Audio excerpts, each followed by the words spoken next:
શું તમને પણ ઘરના મુખ્ય દરવાજાની વચ્ચે અથવા ઉંબરા પર બેસવાની આદત છે? જો હા, તો સાવધાન થઈ જાઓ. વાસ્તુશાસ્ત્ર મુજબ તમારી આ એક ભૂલ તમને ક્યારેય સફળ થવા નહીં દે.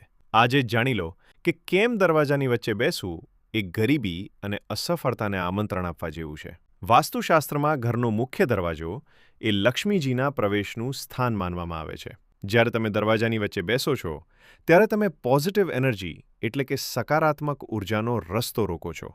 શાસ્ત્રોમાં કહેવાયું છે કે ઉંબરો એ ઘરની મર્યાદા છે અને ત્યાં બેસવાથી ઘરમાં ક્લેશ અને આર્થિક તંગી વધે છે. ત્યાં બેસવાથી સીધો પવન તમારા શરીરને લાગે છે, જે સ્વાસ્થ્ય માટે સારું નથી.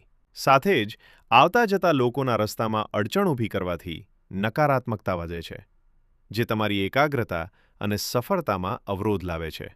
તો જો તમે ઈચ્છો છો કે તમારા ઘરમાં સુખ, શાંતિ અને સમૃદ્ધિ રહે, તો આજે જ આ આદત બદલો. ક્યારેય ઉંબરા પર બેસવું નહીં કે ત્યાં ઊભા રહીને ભોજન કરવું નહીં. જો તમને આ માહિતી ઉપયોગી લાગી હોય તો વિડીયોને લાઇક કરો અને આવી જ વાસ્તુ ટિપ્સ માટે NK ઝરી ચેનલને હમણાં જ સબસ્ક્રાઇબ કરો.